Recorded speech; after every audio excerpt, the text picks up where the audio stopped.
not only the previous game that we saw, but how it went down last night. So we can see that, well, Easily having a great time. At least Thermite is the first ban. I know this is something you've been thinking, is what we're about to see banned. Thatcher, probably. No. What the... What?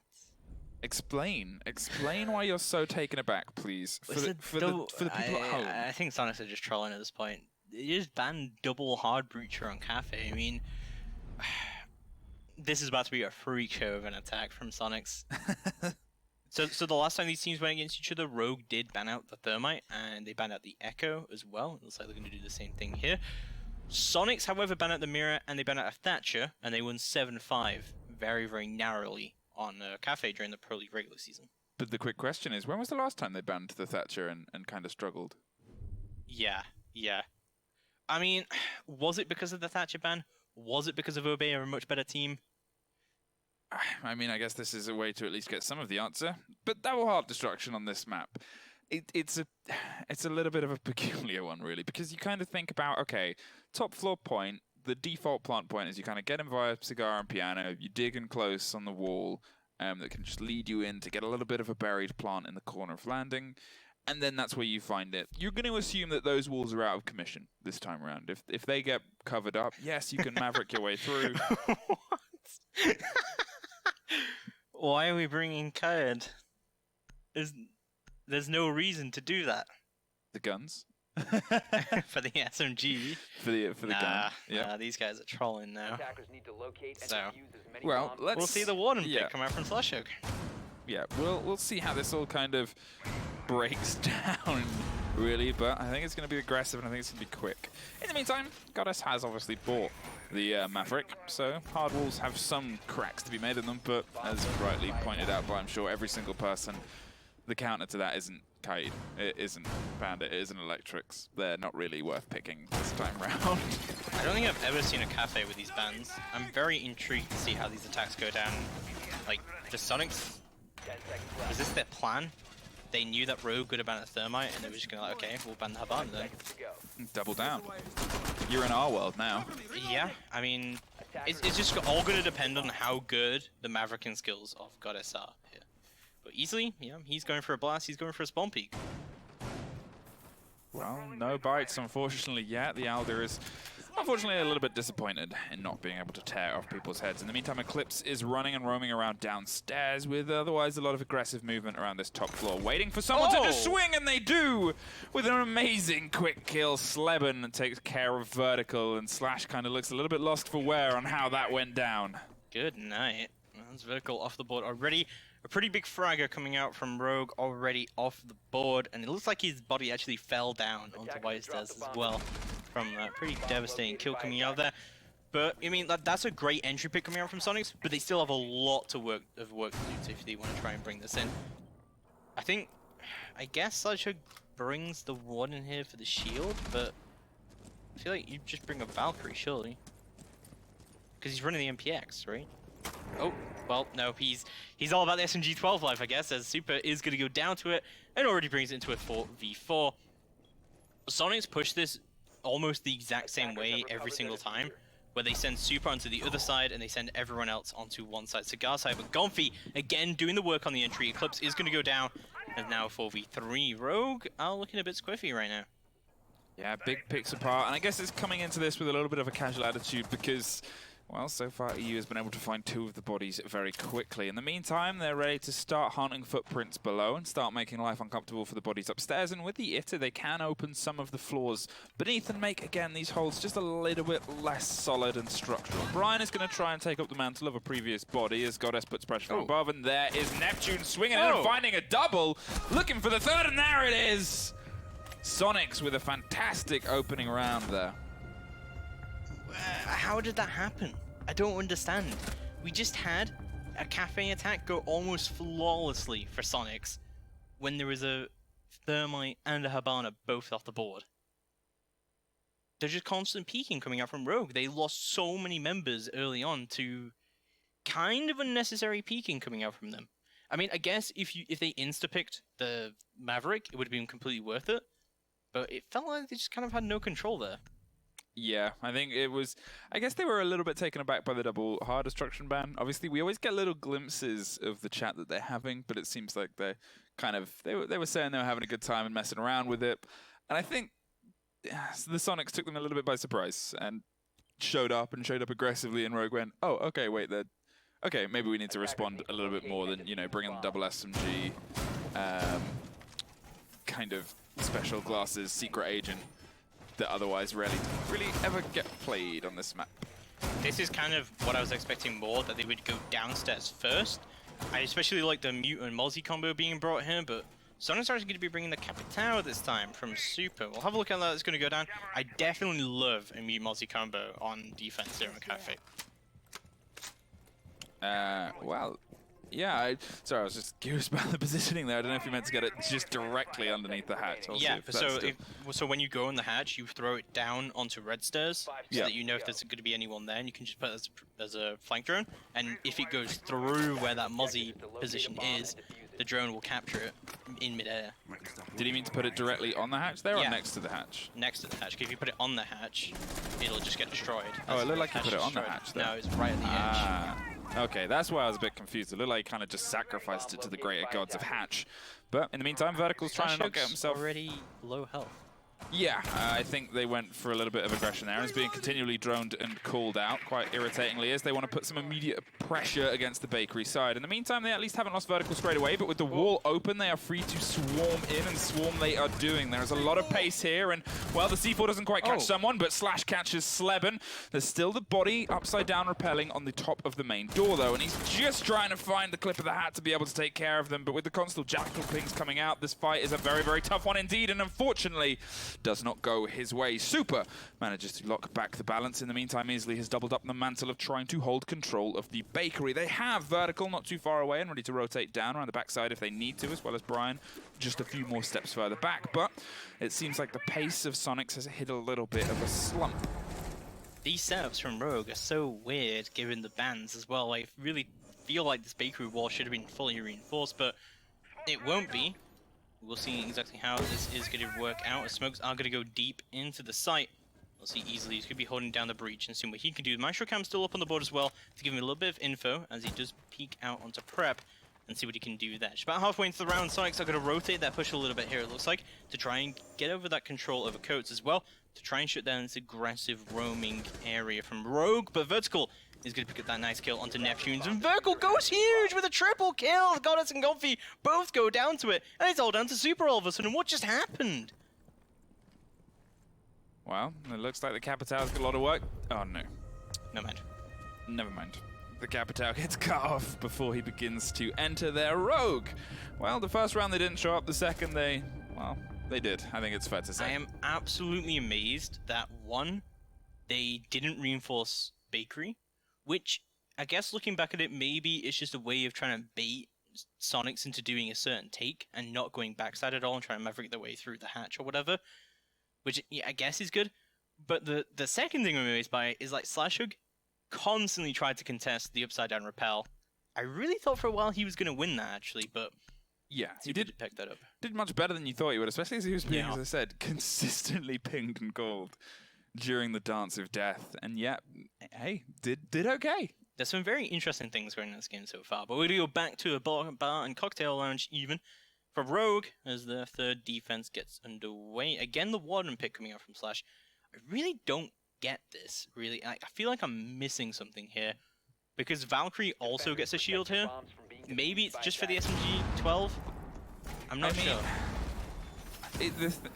I guess we'll have to see where he decides to play it, because previously it was on the backside, it was on the kind of top of white stairs and around that kind of area. If I was to look at his gadget, and purely his gadget, I would put him towards Cigar and expect a hatch drop or a hatch rush, and that kind of semblance of use there, the same way that you would play it on server stairs on bank. That's what I would imagine. With no hard destruction, that's something that they think Soniqs might go to, but that's a very particular use. I just think that the only, like, his gadget is just so unique, and it's just so particular. And Soniqs are not exactly bringing a very flashbang heavy lineup here at all.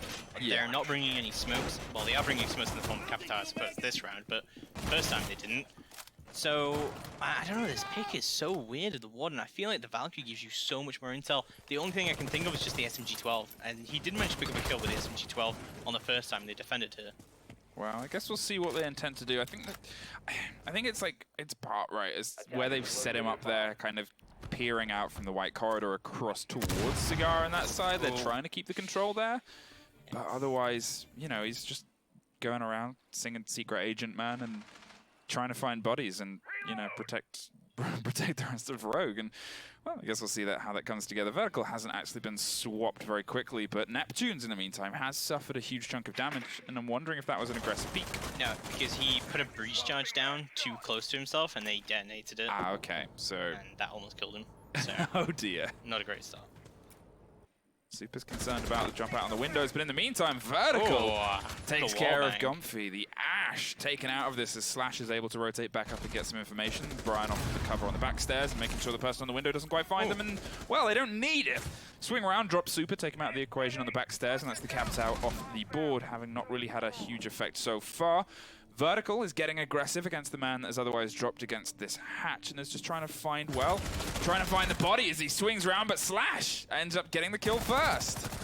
Goddess is going to be able to trade it out, however, onto that white hole repel. We'll see how it's going to be going down as a 4v2 has developed. Things not looking too good for Soniqs right now as they try and secure a little bit more control for themselves. We'll see how this is going to be going down for the rest of it. Going to be joining out. They actually still have a decent amount of time, and they do have Diffuser, and they also have 2 Logic Bombs as well as a Frag Grenade remaining on Sleben. And of course, Goddess still has 3 Flashbangs. Pretty much all her utility. Actually does get a kill out of it. Vertical does go down. She spots the arm, and Sleben on the other side as well. This is definitely very clutchable. Yeah, I mean, they have themselves on a bit of a split push here on the far new opposite balconies, and it's just a matter of seeing if they can kind of collate themselves and try and push Rogue into each other's lines of sight. And gunfire, just as we saw almost happen there, hopping around on the table, easily able to slip past, but otherwise, so has Goddess slipped her way right into balcony, but Rogue are there and pick up the quick 2 covers easily, and Brian bringing Rogue back into the lead onto Cafe. Things looking much, much better for Rogue here as we continue to push forward. Soniqs were off to a very, very strong start here. We thought that that opening round was so aggressive and so coordinated from them at the start and definitely managed to pull it back. But now things are looking a bit squiffy. Squiffy? It's looking a bit squiffy, it's looking a bit squiffy, it's looking a bit... It's looking a bit all over the place right now, honestly. Yeah, unfortunately. And, you know, how much of that obviously plays into them deciding to double hard, because it's making their life tough more than anything at this moment in time, because they're the ones limited by a double hard ban on Cafe. Yeah, they are. However, we're going to go down to that reading room and fireplace. Soniqs are going to recognize that it has to be one of those offsides, and probably is going to be that reading room. And they're going to bring the book along. The Nook pick coming out here.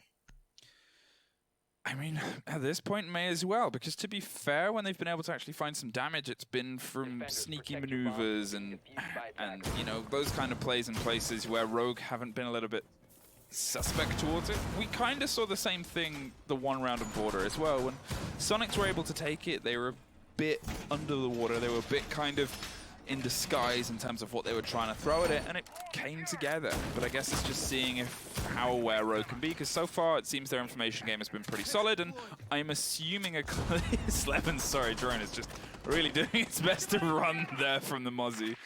I'm going to guess we're going to see Eclipse playing on, well, obviously either the top or the bottom floor there. Eclipse just nice. Mozzie's really didn't get that drone at all. Oh, there we go. That was like the T-Rex chasing in Jurassic Park. Well, we'll see how things continue to go down for Rogue, as they're going for a very, very top-heavy hold. I'm kind of surprised that not only has Brian got a bulletproof here, but he's not also brought a shotgun. He's brought the MP5 once again.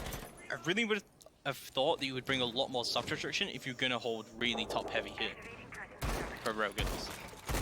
Yeah, I guess, you know, obviously they have the possibility of Slash's and Brian's shotgun there, but that's a huge amount to kind of utilize control with. The pulse instantly picked apart and pulled, but there is the two bodies offering cover on the top floor, with the Maestro on the far side of easily, in pretty much the same place where he's been before. They might be able to find some, at least attempts at bodies before they start to get some control. Below Vertical, playing back on the window where he had the very first round, first drop, and I guess he's going to see if he can offer any cover on this window. Gonna open it for a run-out potential, but knows he can't do it quite yet as the drone swings past from the window, and the body potentially follows, but the angle doesn't line up as easily. Drops Gomfy, but Super finds the frag, and Brian finds Super in an old menage a trois of death. That's good. That was good. So, let's see 3v4 develop now for Soniqs. Their Nook play not working out too well for them whatsoever. Vertical trying to get aggressive onto this white stairs jump out here. It's just about halfway into the round now. Looks like Vertical should actually go for the jump out here. So he knows that Sleben, sorry, not Sleben, Neptunes is just outside of that door. See, Sleben is going to be starting to push down on the opposite side. However, Soniqs really needs to step up the pace. They want to bring this in, and oh, there goes Sleben with a nice wide peek coming out from Slashhook, and a double kill coming out from Slashhook here, as Neptunes is going to go down as well. It's all onto Goddess. She does manage to get the down onto the Eclipse, however, in Train. Let's see if she finds 3 more. This is not looking too good for her at all. There goes Eclipse. He is going to get revived, of course, and Goddess does drop down into pillars, but it looks like they do know where she is right now, and they could come from anywhere, and there we go. The push does come through. She goes for the pre-fires. Constantly does actually manage to find Slashhook, but instantly does get knifed out by Brian, as Rogue take round number 4. What a pre-fire from Goddess. Yeah, it came together, but you could see the knives were barraging their way steadily closer. 3-1. And a good 3 rotation of points, which allows them to head back down to the kitchen. It was a bit of a fast attempt at closing down Bakery that, as we said, hit a bit of a stumbling block. And we commented that well, actually you commented that Rogue, obviously they had the wall open. They were kind of treating it aggressive, and it was good work to not die as quickly as they did, holding the kitchen from that firefight and allow people to collapse down. Do you think they're going to double down on that kind of aggressive strategy, or? I mean, if it works, I mean, they're bringing the same lineup again for it, so it kind of feels like when you bring the sign up, they're going to do the same thing. But actually, no. Slashhook is going to bring the Warden once again. But we can see the Lethal Citizen making an appearance. I know. Good old Glass. So this in this instance, the Warden pick makes a lot more sense. Defenders, protect your bombs from being How so? by attackers. Because of the Glass? Yeah. Okay, do you think it's purely because of that, or because he wants to roll with the double SMGs again? I think it's because of the Glass, honestly, because you see the Glass and the Jackal both making an appearance, both have smokes. Obviously, Glass has that ability to look through smokes. Glass has also had a bit of a buff to himself as well. Yeah, the fire rate is... So, oof. He can definitely be a Lethal Citizen, as his name would suggest. Well, I guess we'll see how they decide to hold down against this. It looks like they're going, obviously, for the single hard reinforcement as they did previously, but I guess it's down to whoever they decide to bury behind the inner workings of the kitchen. They haven't opened up the wall as of yet, but I'm assuming it's only a matter of time before we start to see that get cracked open. Otherwise, no, they're just going to leave it solid and soft, and Slash is going to try and hide in the bakery as best he can and use the pastries as a little bit of cover and defense.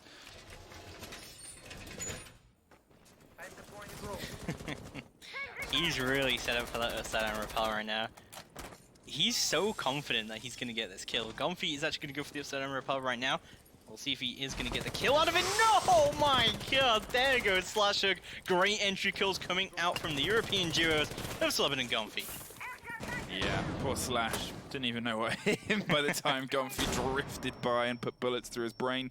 Vertical back on the red stairs to see if he can get some semblance of control on the opposite side of the point. But in the meantime, this is a much better attack from Soniqs. 2 very, very quick opening frags are going to allow them a lot of time to be able to find their way through. They've obviously still got a couple of big operators left on the table, and they've got to still find their way through into the point itself. But now with the soft wall being opened by, well, Soniqs' hand, it will give them, again, that little bit more control. They're aware that Vertical's playing on the opposite side, but you can see the Nomad keeping it under control as Eclipse in the meantime takes care of Super. That is the Glass out of the equation, and, well, some of the smoke possibilities put to a bit of a back burner. Yeah, Rogue still have a decent amount of control over this round. However, Brian is actually going to go for an aggressive play, finally bringing that shotgun along, and it's going to be Gomfy who goes down. Eclipse takes Sleben off the board as well, and Rogue have swung things back into their favor. Flashbangs are going to go out, and Goddess picks up a freebie onto Brian. and now it has been brought into a 2v2. We have a lot of utility still up for Rogue, but Soniqs have plenty of time to work with here, as well as a decent amount of utility of their own here, of course. As Vert going to be playing up into coat check and see what he can do. Nice cross angle established by both him and Eclipse to try and shut down this push through prep. Oh, what? That flashed him? Well, no follow-up to it, unfortunately. The man has crept steadily in, and the pings are continual, so they just have to play time here, the pair of defenders. They've brought themselves back into a great position, and Eclipse is going to try and hold on. No, he's not. He's going to swing around and get a body for his troubles, and now it is just one man stuck behind a corner, but he amazingly finds Eclipse, and the double vertical suffers as well. Neptunes, out of nowhere, finds the pair. Such a great play from Neptunes, but also like a really nice angle that he's playing around there, knowing where the two operators from Rogue are playing around, and just being able to quick right peek, left peek from that area.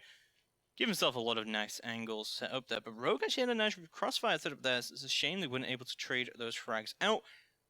Soniqs looking a little bit better here, and I think, you know, with those 2 rounds they can be content. If they can find another round here in attack, they can definitely be in a really good place going on to the defense. Yeah, and obviously they're going to be going up against Bar again. This was a point that they took previously. Curious to see if Monty sticks the lineup. I really don't like this. I really do not like this. If they stick the Monty, I really do not like this from Soniqs. I don't mind a Monty, but historically, Soniqs have not been able to play around Super's Monty very well at all. I don't think I've ever seen a single successful Monty push coming out from Soniqs. I think Super might have pulled almost a different operator every single round. As I said, he's been the flex. He's been the one who's changing up all the strats, and he's been, you know, he is the team captain, of course, as well. So I'm not confident, honestly, because I don't think that Soniqs are a good kind of like Monty push team. They don't really bring out the strategy too often. Yeah. But I guess we'll see how it does go down. Historically, I've not been confident in the strategy, but we'll have a look. I like this little hole that he's opened up, well, can't see it now, but on train, just onto train here at the right, going into piano, he's opened like a bit of vertical hole going down, and you should be able to throw a C4 up from there into Zaga. You can see it at the right side here. So I like that kind of adaptation coming out as well, just to be able to like, okay, they got him on, so they're going to do some sort of cigar push here probably. As Eclipse is going to go for the spawn peek, but no, we'll not find anyone just yet. He's going to try again. He doesn't find anyone the second time either. No third time? luck twice.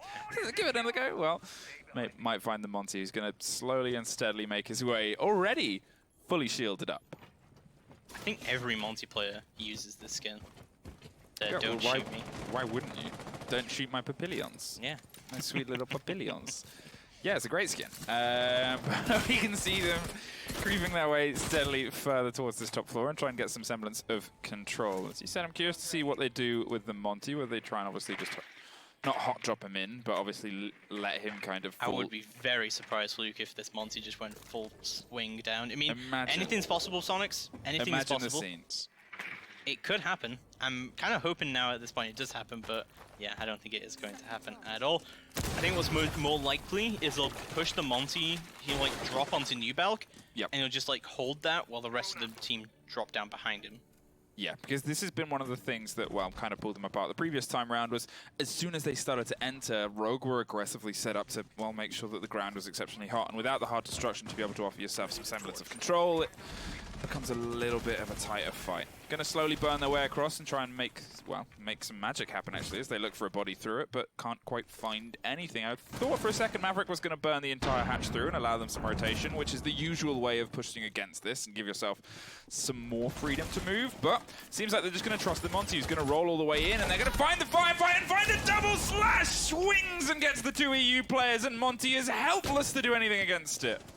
Oh my god, Slash gets the Deagle kill as well on top of that, but does eventually get traded out by Super on the Monty, but that is a great play coming out from Slash, and now we find ourselves in a 4v2, all down to Neptunes and Super to try and bring this in, but this is looking awful right now. Super very, very low HP himself, as Brian takes Neptunes off the board, it's all down to Super, but no, gets shot in the back, and Rogue took the round. And yep, I said it, I do not think that Soniqs are good at playing around the Monty. You saw how they pushed that, the pre-fires were not there, they didn't be able to take Slash off the board. Slash gets 3 kills out of that, even though they have active intel on where he is. That is a massive mistake and massive misplays coming out from Soniqs. And I feel like, honestly, that round may have just costed them the game, because the last time that we saw these teams go against each other, Soniqs won 4 attacks. Oh, really? So 3 attacks and 4 defenses.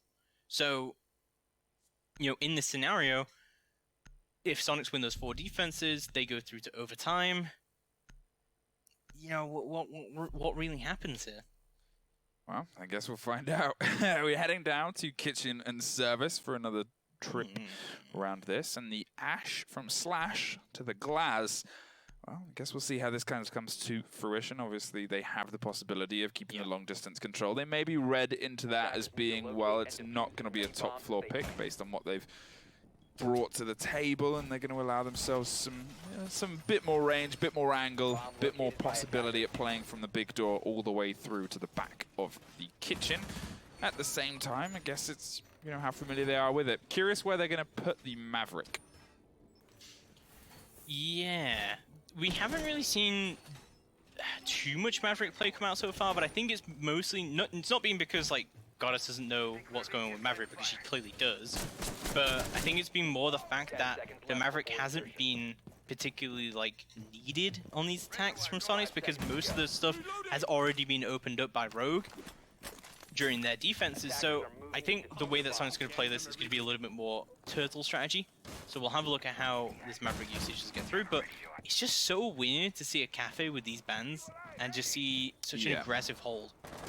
Yeah, I think it's the thing about it is when you kind of look at, well, this stuff is now generally going to be off limits. Not based on the fact that you can bring a Maverick and you can burn your way through, but it's not like taking an external wall or a balcony kind of wall, because you don't have the time to be able to do that, because the defenders have all the time to apply counter pressure. They have all the time to find movements from above or the side, and you never have that semblance of freedom that you do on places like Clubhouse, where you'll occasionally see it. The big thing I'm surprised about here is that we're seeing a glass strategy coming out from Slashhook, but we're not seeing a Capitao in the lineup from Rogue. Capitao makes a lot of sense on this map in pretty much every single attack, but already we see Rogue taking over control over Bakery. It's interesting that there was an ADS behind the Bakery counter, but there was no Jaeger plane behind there, and that wall that Brian's looking at right now is not reinforced. Because normally you want to reinforce that if you're going to play someone behind the Bakery. So it's kind of like pointless utility, but Slashhook is going to pick up the first frag of the round. Nice angle up onto Super, and already we're losing a Nitro. Yeah, that was, well, slim pickings there from the side of Slash as he cuts the man in half through the Maverick hole, well, line, and now it's just a matter of, again, closing down. You can see that he's being jackaled round to the back. They'll be well aware of the positioning and the placement of that man, and it's just more and more ground being opened for this class to steadily make his way through. Goddess and Neptunes, 2 ACOGs, and, well, 2 positions are going to try and hold on as Sleben is going to double up behind with the Legion traps to keep a bit of control, but in the meantime, they're swinging around and they see the barrel of the gun. The pings are coming out, and they're well aware that the Jackal's there, and Jackal gets cut out as he tries to find freedom, and they're going to double down and try and offer some support on the far side. Oh, there goes Eclipse. I do load this angle as well, being held by Goddess, just right up against the wall where she was. We'll see how the continuing hold does go through. Rogue are running out of time right now to try and make something work here. They desperately need some sort of pick, and this has kind of been Rogue strategy throughout the series so far, of just wait, open up everything, try and get a pick through it. It's been working so far, and Vertical is going to find that pick that they do necessarily need. Let's see how the rest of this does continue to go down. Well, they still have the body far back towards the dining room side. It's going to just try and keep some control, and if they have the ability to rotate uncontested and come in behind Rogue in this final 20 seconds, that could be decisive at worst and completely monumental. And it's just a matter of seeing if they can read into it. There is the firefight that we expected. Finds one down and has managed to escape out of it as Sleben doubles down, and Gumpy and Sleben find some bodies for their trouble. And that was exactly what they were waiting for, because now, with only 10 seconds on the clock and a pistol in hand, Soniqs take the round. I just realized as well, actually, that so this was Sonics' map pick, so Rogue gets to pick the sides, which means Sonics get to pick sides in OT. If this goes to OT, then Sonics surely pick defense, and hopefully then they will see how it's going to go down. Well, I guess we'll have to see if they can find some more places to pull it round. Calling the cops, apparently, but we'll leave that bar and cocktail. We'll head back around to now 3-4. And we're in a little bit of a slip, and Super's going to call his dad because some of these skins are skins are coming in. Oh, it's going to be a dad fight. Attackers need to locate and Who defend. wins Text chat in NA is always very entertaining. Who wins the dad fight? See? Oh, Ainsley's dad works for UB as well. I think Slashug's dad could take it. You think Sasha's dad? Yeah. Maybe can we get like a poll whose dad wins in a dad fight out of Slash's dad and Super's dad? Yeah, type in 1 for Slashug's dad and 2 for Super's dad on the Twitch chat. But as we get into round number 8, we'll see how things are going to be going down. Finally, we see the Capitao coming out from Rogue's lineup. I do like the Capitao edition here. And it just makes a lot of sense, right? Like, Capitao is just so powerful on this. We did see it multiple rounds coming from Soniqs. Rogue need 3 attacks on the board if they want to bring this in. Obviously, yeah, that's going to bring it That's to how 7. maths works. That is how maths works. But I'm saying if they only have 2 attacks here and they bring it to OT, I just don't think it's going to be good enough for them. No, yeah, it's fair enough, because the way that this is kind of set up, if a team gets the wind and the malleability to find themselves putting some ground down on their defenses, it can really just swing their way. And obviously they only dropped 2 when they were defending themselves, but it's the balance of, well, this is going to be defender-sided either way, and whoever gets that kind of, well, if Soniqs get that position in the overtime, it would be hard to lose. Just thinking about, you know, if this does go into the favor of Soniqs, which I think is kind of likely at this point, we'll head to Consulate, and honestly, Rogue were not looking good at Consulate yesterday against Two-Face, so you know, I guess we'll see how it does go down. But heading into round number 8, just about a minute into the round, and Rogue is slowly getting that control up onto that sort of red side of the map. Well, Neptune's was holding aggressive, and this is what we kind of come to expect. The Nitro still under... Well, I say holding aggressive, and he drops vertical very quickly on there, buried inside a cabinet, and now they still have the vertical possibilities from below. The Jackal tracks are coming out, but without the ability to kind of capitalize upon them, there's only so much that will really grant you. Slash is digging his way down to what is often called the G4 plant spot, and is ready to try to pick up the rotation around the backside of stairs, but you would assume they wouldn't swing themselves up just yet. Maverick going to try and make things a little bit more uncomfortable inside the central point of this, but Goddess doesn't care as she swings around, finds the body of Slash. She aggressively swings in. Great Valkyrie camera there to feed the information, and well, let's assume they won't be able to get away with that a second time as Brian sets up to catch the man on the rotate. Jones are going to be starting to go out from Rogue, and they'll see exactly what the push can be here. Nice angle set up by Brian up onto the white stairs to try and cover it all down. But overall, Rogue are kind of running out of time right now as we move into the final minute of the round. They've still got plenty of utility up on the board, but they have no way of dealing with the shield and the position up in Freezer. And Soniqs are just not giving them any picks whatsoever. Capitals are, however, going to go down deep. We'll see how Rogue starts their attack. There we go, easily just pick up Sleben. That's a definitely necessary pickup there as he starts to move into the site. But the white says rotate does come through from Neptunes. He finds one, but instantly traded out by Brian. This is still very clutchable from Rogue. They have Diffuser, and they have plenty of utility still available in the form of 2 smokes, but the Maestro cam up is going to make things punishing as easily goes down. It's all down to Brian to try and bring it in on the AR-15 to see what he can do. Slowly creeps his way around, but everything is open right now. The Maestro cam is still up. He does not find one. He goes down, actually. The Soniqs take round number 8, and they're looking much better on this defense. 4-4. Soniqs have found their way back into a semblance of a balance in this game, and well, these defenses are proving very, very vital for them. They're able to keep finding these bodies, and Rogue seem a little bit stumped and a little bit slow, if anything. The pacing just isn't quite coming together for them on this cafe because they're never quite in the position to have the control they need to be able to then act. We saw it in the previous round, as we said, 30 seconds left, they've got the body count, but they hadn't aggressively pushed the point, so when they do, it's going to be a bit of a shaky push, and well, they took advantage of that. And the second time around there as well, they took advantage of that too. Every single time that we saw Rogue get a little bit closer and a little bit more into point, there was another camera and another body. It was a step-by-step kind of dismantling by the defense of Soniqs, and let's see if they can continue that as we go to the third and often off point of mining Fireplace. Yeah, I mean, we haven't seen this yet. Rogue went to reading when they went to their offsite, so this is an interesting pick. You don't normally see this being brought through. I'm gonna guess that Soniqs is gonna make that rotate through into reading, and they're just gonna hold this like really aggressively just upstairs in area, and you can see already sightlines getting opened up as well through onto red. making those rotates where they can, and you can see this upstairs hold is coming through from Neptune's. Yeah, I mean, as we saw the pulse before on this middle floor point, it becomes quite big because of the way you can kind of read through the information. Obviously, you have the ability to shoot, but the C4 and the Nitro capabilities can be absolutely monumental.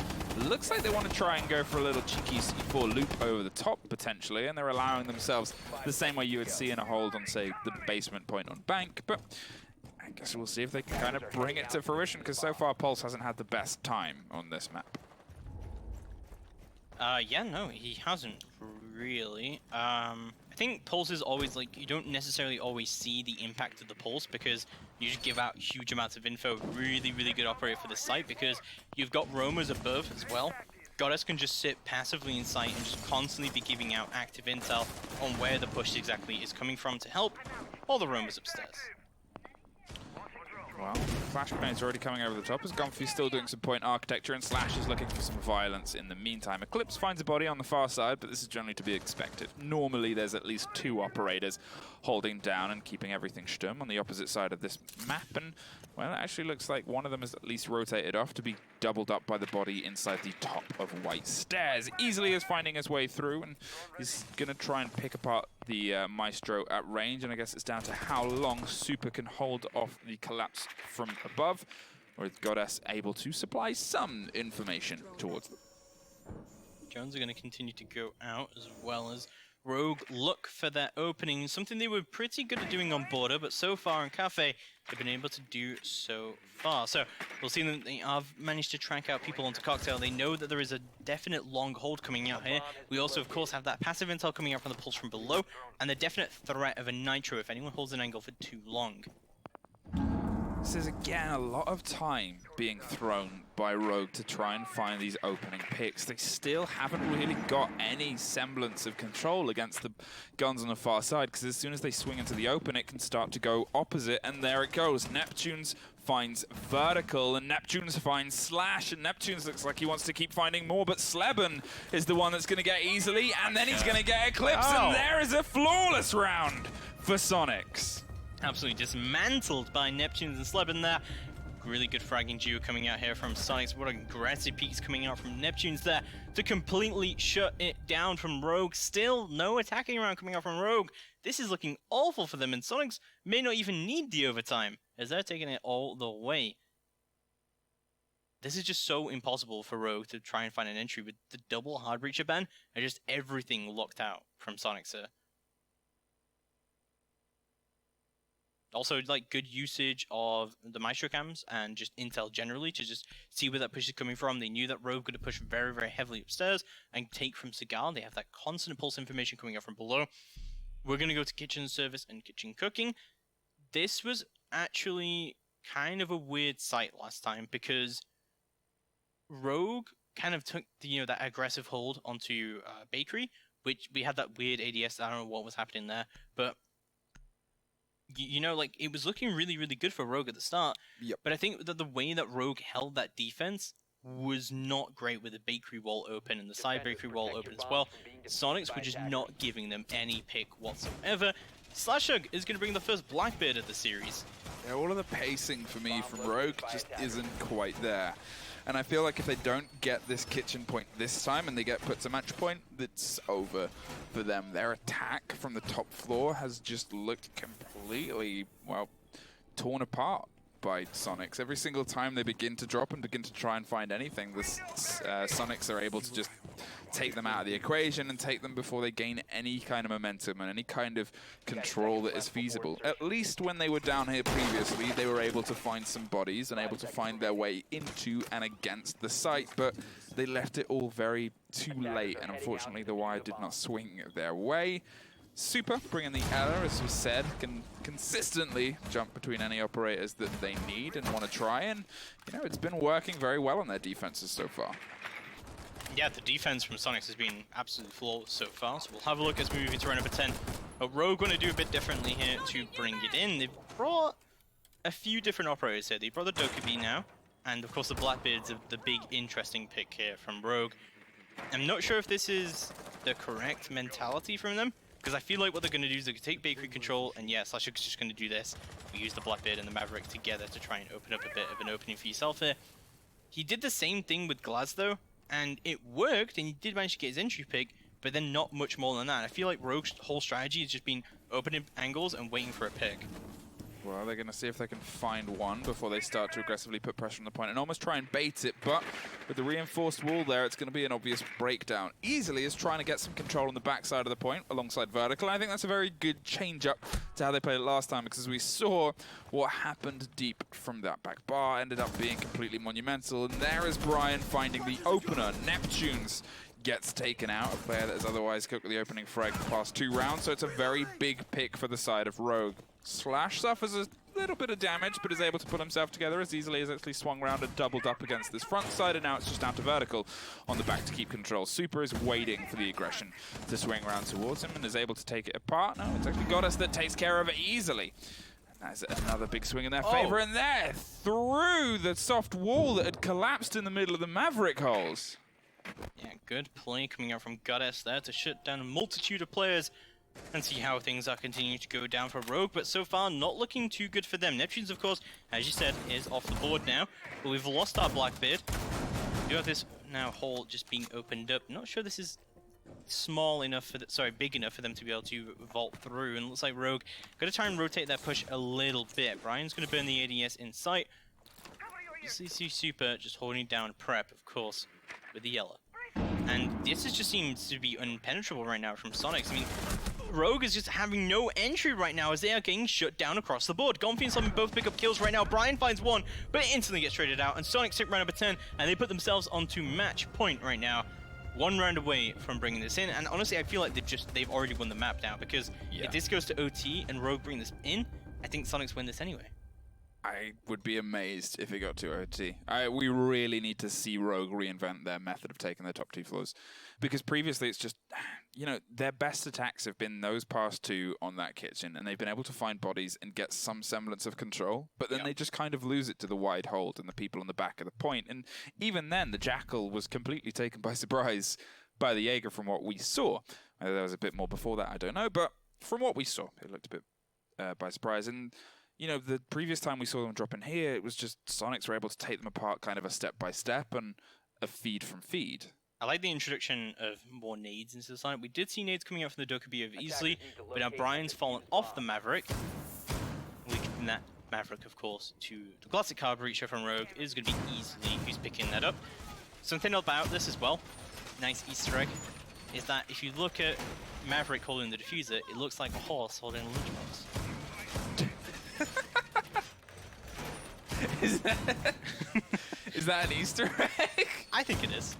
I like to think so. The thing is, UB Office right now is watching this. Yes. And they've all just stood up and started clapping like a moonlight and going, someone has finally seen our most secret Easter egg is the horse carrying his lunchbox with his lunch inside. Setting themselves up now to be able to try and take this. As you said, it's a good change. The frag grenades might be able to get some more control and get some more damage. I don't like that they're not bringing a Capitao, because what we've seen so far from Soniqs is they're very good at holding angles. I'm not against it, honestly, because I think the big issue from Rogue's attacks here is they haven't been able to deal with the Maestro cams very effectively. We saw Soniqs on their attacks, they were able to consistently deal with that Maestro cam up in heaven easily, just by bringing nades onto this rappel. So, I mean, they have nades up on the table, they have the Zephyr up on the table. I think it should be better for them, but as I say that, Slevin is going to run out and get 1 kill, but Insta gets traded out by Vertical, but the jump out comes from the other side, and there we go. Neptune finds 1, but Insta gets traded out by Vertical's Claymore, but honestly, that's worked out quite well for Soniqs. Yeah, Jackal gone, Zephyr gone, you know, that's a big loss, especially for how aggressive they've kind of been playing this. Obviously, they threw themselves at that, and it was clever to put the Claymore down first and kind of bait the push there, because if that hadn't have been picked up on a trade, it would have been probably, well, good night. But I guess we'll see if they can find a way through. Obviously, they still have some frag grenades in the hand of Brian. They have the ability to try and make use of them, but they've got a lot of work ahead of them. And let's see if they can dismantle what has been a pretty solid hold from the Maestro on the back wall. The frag rolls in, but it doesn't quite catch anybody as the ground explodes around Goddess, but she's able to just stay high and dry on the desk and wait for a little bit more confrontation. Comfy in the meantime. I think he was trying to find the Maestro cam, not the Maestro player. Did he? Don't think he managed to get the Maestro cam. No, it's still up. Okay, so unable to find that Maestro cam. And again, as I said, Rogue have had such an issue trying to get those things off the table. You do have an Elo mine there. He's going to detonate it. However, Super's going to recognize that as Gonfi pushes aggressively up onto Whitehall. Should be able to find a kill here. And there we go. Slash hook off the table.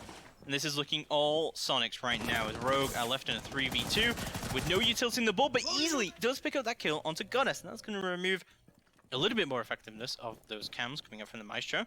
Moves it into a 2v2. However, Brian could be pushing all the way up into Barn, see what he can do, but Gonfi shuts down easily. It's all down to Brian to bring it in, but won't be able to take it. Soniqs take round number 11, and they'll take the map 7-4. Really, really well played there from their defense. And I guess at the beginning we were like, well, why are they banging too hard destruction? It's a curious decision. It goes across what they usually do, and well, it apparently worked very, very well. A flawless set of defenses on the side of Soniqs. This is a best of 3 though. We are far from over. Well, I say that, we've got one more map. That'll be coming up in a little bit, and we will see you soon on Consulate.